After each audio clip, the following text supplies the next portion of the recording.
ஒரு முக்கியமான வீடியோ பதிவு. இந்த வீடியோ பதிவு எதுக்குன்னு பார்த்தீங்கன்னா, நம்ம வீடு கொஞ்ச நாளாக முன்னேற முடியாத, குழந்தைகள் புத்திர பாக்கியம் கிடைக்காத, இல்லை கரு உங்களுக்கு நின்று இடையில கலைஞ்சு போகிற விஷயம், இல்லை குடும்பத்தில் ஆண் வாரிசுகள் சுகப்படாத இருக்கிற விஷயம், குடும்பத்தில் திருமணம் அடுத்தடுத்து தள்ளி போகிற விஷயம், இந்த மாதிரியான பல சொத்து வழக்கு, இந்த மாதிரியான பல தகவல்களில் எங்களுடைய குடும்பத்தில் அடுத்தடுத்து நடந்துக்கிட்டே இருக்குது. அடுத்தடுத்து அதே மாதிரி பார்த்திங்கன்னா சூரிய பிரச்சனை, அமானுஷ்ய சார்ந்த பிரச்சனைகள், இந்த மாதிரியான பலவிதமான சிக்கல்களும் துன்பங்களும் துயரங்களும் உங்கள் குடும்பத்தில் அளவுக்கு அதிகமாக இருக்குது. இதுக்கு என்ன தீர்வுனே எங்களுக்கு ஒன்றும் புரியல. இனி எந்த தெய்வத்தை நாங்கள் பார்க்கணும், எந்த தெய்வத்தை நாங்கள் பிடிக்கணும்னே எங்களுக்கு தெரியல அப்படின்னு நினச்சிங்கன்னு நீங்கள் பல தெய்வத்தையும் பல மாந்திரிகரையும் போய் சந்தித்து தோற்று போய் சோர்வு அடைஞ்சு உக்காந்துக்கிட்டு இருக்கிற உங்களுக்கு ஒரு முக்கியமான தெளிவான ஒரு பதிவு தான் இது.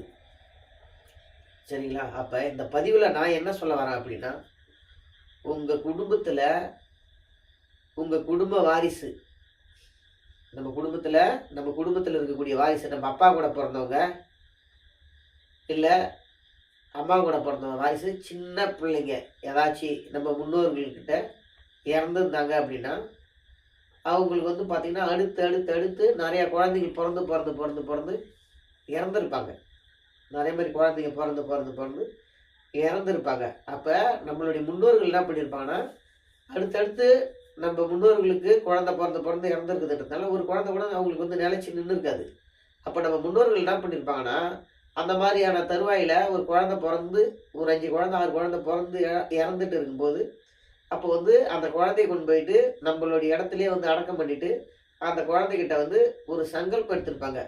ஒரு காட்டேரியா உன்னை நான் வழிபாடு பண்ணுறேன், இல்லை ஒரு இருசாரா உன்னை நான் வழிபாடு பண்ணுறேன் அப்படின்னு நம்ம குடும்பத்தில் பிறந்து உடல்நலம் இல்லாத பாதித்த குழந்தைங்கிட்ட என்ன கேட்பாங்கன்னா, இனி அடுத்து பிறக்க போகிற குழந்தை நோய் நொடி இல்லாத, எந்த குறையுமே இல்லாத நல்ல மாதிரியாக பிறக்கணும். அப்படி பிறந்தது அப்படின்னா வருஷம் உனக்கு ஒரு பூஜை பண்ணிடுறேன். கோழி அறுத்தோ, காய்கறியோட ஆக்கி வச்சோ, இல்லை பால் பூசையோ, இல்லை சுத்த பூஜையோ, நான் உனக்கு வருஷம் ஒரு பூஜை, நம்ம குடும்பத்தில் நல்ல காரியம் நடக்கும்போது உனக்கு பூஜை உனக்கு பண்ணிட்டு தான் அடுத்த பூஜையை நான் செய்வேன் அப்படின்றத நம்ம முன்னோர்கள் ஒரு சங்கல்பம் நம்ம குடும்பத்தில் பிறந்த இறந்த குழந்தைகிட்ட ஒரு வேண்டுதல் வச்சுட்டு இருப்பாங்க. அப்போ அந்த குழந்தைக்கு பேர் என்ன வச்சுருப்பாங்க? காட்டேரின்னு வச்சுருப்பாங்க, இல்லை இருசாருன்னு வச்சுருப்பாங்க, இல்லை ராவரிசன்னு வச்சுருப்பாங்க. அந்தந்த ஊருக்கு தகுந்த மாதிரி, அந்தந்த மாவட்டத்துக்கு தகுந்த மாதிரி பேர்கள் மாறி வரும். பொதுவாக எல்லாம் ஷார்ட்டாக சொல்கிறது அப்படின்னா கன்னி தேவதை அப்படின்னு வச்சுருப்பாங்க. கன்னி தேவதை, உங்கள் வீட்டில் ஒரு கன்னி பொண்ணு இறந்துட்டாங்க, அதை நீங்கள் கன்னி தேவதையாக வழிபாடு பட்டுன்னு இருக்கிறீங்க, அதை நீங்கள் இன்னும் கும்பிடாத இருக்கிறீங்க, அதனால தான் உங்களுக்கு இவ்வளோ பிரச்சனை இருக்குது அப்படின்னு சொல்லுவாங்க. அப்போ நான் சொல்கிறது தான் இந்த காட்டேரி, ராவரிசை, இருசாரு இவங்களாம் பார்த்தீங்கன்னா, அப்போ இவங்களெல்லாம் நீங்கள் பார்க்காத விட்டுருந்தீங்க, இவங்களுக்கு கொடுக்க வேண்டிய பூஜையை நீங்கள் கொடுக்காத விட்டுருந்தீங்க அப்படின்னா உங்களை உருட்டல் பெரட்டல் போட்டுரும். அக்கம் பக்கத்தில் இருக்கிறவங்களையும் நிம்மதியாக விடாது, உங்கள் குடும்பத்தையும் கொஞ்சம் கொஞ்சமாக சீரழிச்சிடும். அது நிறையா சோதனைகள் கொடுக்கும், நிறையா வேதனைகள் கொடுக்கும். அப்போ இந்த மாதிரியான பல்விதமான தொந்தரவுகள் கொடுக்கும். உடம்போடு கொடுத்துக்கின்னு இருக்கும், குத்து குடையும், மென்டலி டார்ச்சர் அதிகமாக கொடுக்கும். அதனுடைய மெயின் தாட்டே உங்களுக்கு மண்டையை போட்டு குழப்பத்தை தான், பித்து பிடிக்கிற நிலையை தான் நம்ம குடும்பத்தில் பிறந்த கன்னி தேவதைகள் நம்மளுக்கு கொடுத்துட்டு இருப்பாங்க. ஏன்னா அவங்கள பார்த்தீங்கன்னா துஷ்ட தேவதைகள் துஷ்டமாக இருப்பாங்க. அவங்களுக்கு செய்ய வேண்டியதை நம்ம கரெக்டாக செஞ்சிடணும். நீங்கள் அந்த பூஜையை நீங்கள் மறந்துருக்கலாம், இல்லை உங்களுக்கு தெரியாத இருக்கலாம். அவங்க அந்த மாதிரி தெய்வங்கள் இருக்குது. அந்த மாதிரியான தெய்வங்களுக்கு நீங்கள் எப்படி பூஜை படையில் கொடுத்து அவங்கள சாந்தப்படுத்தி உங்கள் பிரச்சனையை நீங்கள் முடிச்சிக்கலான்னு பார்த்தீங்கன்னா, ஒரு கற்பூரம் கொளுத்திட்டு எங்கள் முன்னோர்கள் உங்களை இந்த மாதிரியான ஒரு கன்னி தேவதையை வழிபாடு பண்ணியிருந்தா எங்களுக்கு தெரியாத இருந்தால் மன்னிச்சிருங்க, உங்களை நான் வழிபாடு பண்ணணும், அதுக்கு உண்டான பூசை முறையை நீங்கள் கொடுங்கன்னு கேட்டிங்கன்னா, இல்லை நீங்கள் இருக்கிறீங்களான்னு கேட்டிங்கன்னா, எந்த வடிவத்தில் இருக்கிறீங்கன்னு கேட்டிங்கன்னா, நீங்கள் சுத்த பூஜை அசைவ பூஜையானா அந்த தருணத்தில் ஒரு கற்பூரவத்தி ஏற்றும் போது உங்களுக்கு வந்து பார்த்தீங்கன்னா கவுச்சை சாப்பிடணும்னு எண்ணம் வந்தால் காய்கறோடு ஆக்கி கவுச்சை செஞ்சு வச்சு படிச்சிருங்க. இல்லை சாந்தமான முறையில் உங்களுக்கு பொங்கல் வச்சு சாப்பிட்ணும், இல்லை சாம்பார் சாதம் வச்சு சாப்பிடணுன்ற மாதிரி உங்களுக்கு எண்ணம் தோணுச்சு அப்படின்னா நீங்கள் சாம்பார் சாதம் வச்சு அவங்களுக்கு படிச்சிருங்க. அப்போ வந்து பார்த்தீங்கன்னா துணி அவங்களுக்கு வந்து கருப்பு கலர் துணி, காதோர கருங்குமணி வளையல், பூ மணி, இதெல்லாமே உங்களுக்கு என்னென்னலாம் போட்டுக்கிறீங்களோ இதெல்லாமே எடுத்து நடுவீட்டில் வச்சு படைச்சிங்க. இல்லை உங்கள் தோட்டத்து பக்கத்தில் வச்சு படைச்சிங்க. படைச்சி நீங்கள் கவிச்சு சாப்பிட்ற மாதிரி உங்களுக்கு எண்ணம் தோணுச்சு அப்படின்னா உங்களுடைய தெய்வம் காட்டேரிக்கு வந்து காய்கறோடி ஆக்கி போட்டு நல்லா சமைச்சு வயிறார 10 முட்டை 5 முட்டை 20 முட்டை 50 முட்டை அளவுக்கு நீங்கள் வச்சு முட்டை காய் கருவோடு நல்லா சரிபாதியாக வெட்டி போட்டு நல்லா சமைச்சு நல்லா தலையில் போட்டு விரித்து அந்த ஆத்தாளுக்கு நல்லா படையில் போட்டு மனம் குளிர வச்சு நீங்கள் நல்லா ஒரு வேப்பிலையை உடச்சி நீங்கள் வச்சு அதுக்கு மேலே வேப்பிலைக்கு முன்னாடி வந்து இந்த ஒரு இலையை போட்டு தலைவாழை இலையை போட்டு நல்லா விரித்து நீங்கள் போட்டு பழம் ஸ்வீட்டு நல்லா வச்சு படைச்சி அன்றைக்கி நைட்டு வெள்ளிக்கிழமை ஞாயிற்றுக்கிழமை ஒரு பூஜையை சிறப்பாக வச்சு சாம்பிராணி நல்லா மணங்க நைட்டு இந்த பூஜை பண்ணும்போது உங்கள் குடும்பத்தை தவிர மீதி யாருமே அங்கே இருக்கக்கூடாது. உங்களுடைய குடும்பத்தை தவிர மீதி யாருமே அங்கே இருக்கக்கூடாது. அப்படியே பார்த்தீங்கன்னா ஒரு சின்ன பிள்ளை வடிவத்துலையோ இல்லை ஏதோ ஒரு வடிவத்தை ஒரு கருப்பு உடை கட்டிக்கின்னு யாருன்னா ஒருத்தர் வந்து போவாங்க. உங்களுக்கு தெரிஞ்சவங்க சடனாக வந்து போவாங்க, இல்லை ஒரு நிழல் வந்து போகிற மாதிரி இருக்கும், அது மாதிரி இருக்கும். அப்போ ஒரு 8 மணிக்கு ஒரு 6 மணிக்கெலாம் நீங்கள் இந்த பூஜையை கரெக்டாக நீங்கள் ஞாயிற்றுக்கிழமையோ வெள்ளிக்கிழமையோ பௌர்ணமி அன்றைக்கோ நீங்கள் செஞ்சுருங்க. இதை செஞ்ச மறாவது நாள்லேருந்து உங்கள் குடும்பத்தில் எந்த நோய் தொற்று இருந்ததோ எந்த விபரீத பாதிப்பு இருந்ததோ உடனே உங்களுக்கு கையால் பிடிச்ச மாதிரி அது சரியாகும். இந்த பூஜையை நைட்டு பண்ணிவிட்டு மறுநாள் காலையில் கொஞ்சம் எண்ணெய் வச்சு தேய்ச்சி நல்லா குளிங்க. நீங்கள் குளிச்சிங்கன்னா உங்களுக்கு அந்த தாயினுடைய அந்த காட்டேரி அம்மனுடைய தாக்கங்கள் வந்து குறைஞ்சி அந்த தாய் சாந்தமாகி உங்களுக்கு அனைத்து விதமான அனுகிரகத்தையும் அவங்க செய்வாங்க, அனைத்து விதமான சுபிட்சத்தையும் அவங்க கொடுப்பாங்க.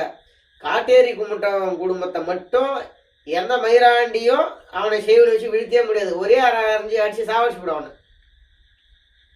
இந்த வீடியோ எத்தனை பேரை பார்க்குறீங்க, எத்தனை பேரை பார்க்க போறீங்கன்னு எனக்கு தெரியாது.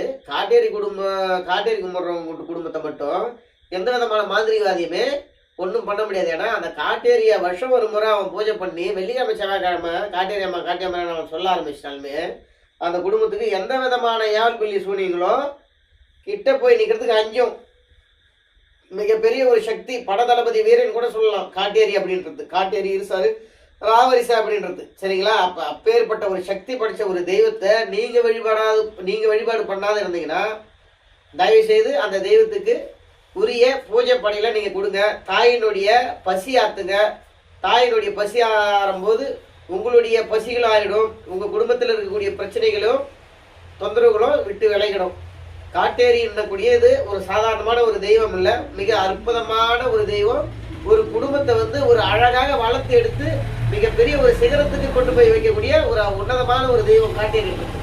அந்த காட்டேரி தேவதை உங்கள் குடும்பத்தில் வழிபடாத இருந்ததுன்னா தயவு செய்து அதை வழிபட ஆரம்பிச்சிருங்க. அதை நல்லா திருப்திப்படுத்துங்க. அதுக்கு தேவையான பூஜை பணியில் எல்லாமே உங்களுக்கு நான் அந்த வீடியோவில் சொல்லியிருக்கிறேன். காய்கறி முட்டை இதெல்லாமே ஆக்கி வைங்க, துணிமணி எடுத்து வைங்க. இதில் எல்லாமே எடுத்து வச்சு நீங்கள் நல்லா படைங்க. நல்லா படைக்கும் போது உங்கள் குடும்பத்தில் அந்த தாயினுடைய அனுகிரகம் வளமாக ஏற்பட்டு உங்கள் குடும்பத்தை ஒரு பெத்த பிள்ளைய கருவிலேருந்து பாதுகாக்கிற மாதிரி உங்கள் குடும்பத்தை அது பாதுகாத்தாந்து கொடுக்கும். பாதுகாத்து உங்கள் குடும்பத்தையே மிகப்பெரிய ஒரு உயர்ந்த நிலைக்கு அது கூட்டு போயிடும். அதனுடைய பாதுகாப்பை மட்டும் நீங்கள் சரியான முறையில் நீங்கள் பிடிச்சிட்டீங்க அப்படின்னீங்கன்னா உங்கள் குடும்பத்தை ஒரே ஒரு பையன் கூட ஆட்டி வைக்க முடியாது. எதிராளி அவனை சுண்டி விட்டு வேலை பார்க்கும் சரிங்களா. அப்பேற்பட்ட ஒரு சக்தி படுத்த தெய்வத்தை நீங்கள் தயவு செய்து விட்டுடாதீங்க. இதுவரையிலும் நீங்கள் கும்பிடாத இருந்தாலும் நல்ல முறையில் கும்பிட்டு அந்த தெய்வத்துடைய பூஜையை நீங்கள் எடுத்துக்கங்க. தெரியலன்னா கூட உங்கள் ஆயா தாத்தா பாட்டி இந்த மாதிரி ஒரு காலகட்டத்தில் காட்டேரி என்னக்கூடிய ஒரு தெய்வத்தை எதனா நீங்கள் வழிபாடு பண்ணியிருந்தீங்களா, இருசாரு அம்மன் என்னக்கூடிய ஒரு தெய்வத்தை நீங்கள் வழிபட்டு இருந்தீங்களா அப்படின்னு கேளுங்க. கேட்டு தெரிஞ்சுங்க. அப்போ சொல்லுவாங்க, ஆமாம் சின்ன வயசில் வேப்பமரத்துக்கு அடியில் வச்சு கும்பிட்டுருந்தாங்க தான் அப்படி சொல்லுவாங்க. யாரும் வரமாட்டாங்க அப்படின்றத சொல்லுவாங்க. அதை நீங்கள் கேட்டு தெரிஞ்சு கண்டுபிடிச்சி நீங்கள் இந்த பூஜையை பண்ணுங்க. அப்படி யாரும் உங்களுக்கு சொல்கிறதுக்கு ஆள் இல்லை, ஒருவேளை உங்களுக்கு சந்தேகமாக இருந்ததுன்னா உங்கள் நடு வீட்டில் நீங்கள் வேண்டிங்க, இருசார் அம்மா தாயே காட்டேரி அம்மா தாயே நீ என் குடும்பத்தில் இருக்கிறியா, நீ என் குடும்பத்தில் இருக்கிறதா இருந்தால் எனக்கு உத்தரவு கொடு, நீ வந்து உன்னுடைய தோற்றத்தை காமி, காட்டேரி இருந்ததுன்னா நீ வந்து கருப்பு உடையில ஏதாச்சும் ஒரு ரூபத்துல எனக்கு உடனே நீ வந்து காமிக்கணும், இல்ல தூக்கத்துல எனக்கு வந்து கருப்பு உடையில வந்து காமிக்கணும் அப்படின்னு நினைச்சு நீங்க வேண்டிக்கிட்டு பார்த்தீங்கன்னா, அந்த இரவு அந்த அம்மா கருப்பு உடையில வந்து உனக்கு கேட்ட தரிசனத்தை அவங்க கொடுத்துட்டு போயிடுவாங்க. அவங்க இருந்தா, இல்லைன்னா வரமாட்டாங்க. கட்டாயமா நீங்க கூட்டு அவங்க உங்க குடும்பத்துல இருந்தாங்க, அவங்க குடும்பத்துல அவங்க இருந்தாங்க, நீங்க பூஜை பண்ணியிருந்தாங்க அவங்க முன்னோர்கள் அப்படின்னா, நீங்க கூப்பிடும்போது வேண்டுதல் பண்ணும்போதே கூட உங்களுக்கு தெரிஞ்சவங்க ரூபத்துல யாரா கருப்பு உடையில கட்டிக்கின்னு வந்து போயிடுவாங்க. சரிங்களா? இல்லை வந்து பேசிட்டு போவாங்க. அந்த மாதிரியான தரிசனம் அந்த தாய் கொடுப்பாங்க. அந்த தாய் கொடுத்ததுக்கு அப்புறம் நீங்க கன்ஃபார்ம் பண்ணிடுங்க, நம்ம முன்னோர்கள் கும்பிட்டு வந்திருக்காங்க அப்படின்றது தான். அப்ப அவங்க வந்து சுத்த பூஜையா இல்ல கவுச்சியா அப்படின்றத அதே கல்புரத்தை ஏற்றி உனக்கு சுத்த பூஜை போகணும்னா இல்ல கவுச்சி நீ சாப்பிடுவோம்னா உனக்கு எண்ணத்துல தோணும் காய் கருவாடு ஆபீஸ் ஆகிற மாதிரி இருக்கும், மாமிசம் சாப்பிட்ற மாதிரி இருக்குன்னா நீங்க அந்த காய் கருவாடு ஆக்கி வச்சு படுங்க. இல்ல சாம்பார் சாதம் சாப்பிட்ற மாதிரி உனக்கு எண்ணம் வந்துன்னா நீங்க சாம்பார் சாதம் வச்சு படிங்க.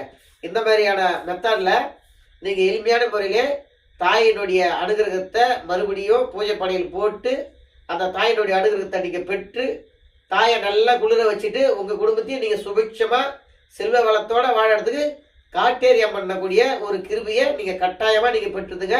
இது அதிசூட்சமான ஒரு ரகசியம் பூஜை முறை. இது எல்லா குடும்பத்திலையும் எல்லா முன்னோர்களும் 100% இது எல்லாமே செஞ்சாங்க. இதை இப்போ ஒரு காலகட்டத்தில் எல்லாமே மறந்துட்டாங்க. இதை மறுபடியும் உங்களுக்கு நான் நினைவுபடுத்துறேன்.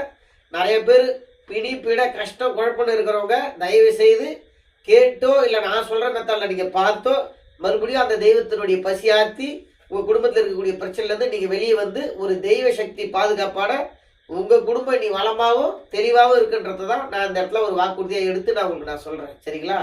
அப்ப பாருங்க காட்டேரியுடைய சக்தி எவ்வளவு பெரிய ஒரு சக்தி அப்படின்றத. அந்த காட்டேரி தெய்வத்தினுடைய அனுகிரகத்தை நீங்க பெற்று உங்க கன்னி தெய்வத்துடைய அனுகிரகம் பெற்று உங்க குடும்பத்தை வளமாகவும் செழிப்பாகவும் ஆக்கணுன்றதுனால தான் இந்த உப்பேலூர் கருப்பசாமியினுடைய வேண்டுகோள். சரிங்களா? நான் சொன்ன மெத்தடில் கண்டுபிடிச்சி உங்க குலதெய்வத்தை நீங்க இறுக்கி கட்டி அடிச்சிங்க மக்களே. நன்றி, வணக்கம். நீ அடுத்த தகவலை நான் நல்ல முறையில் நான் சொல்றேன்.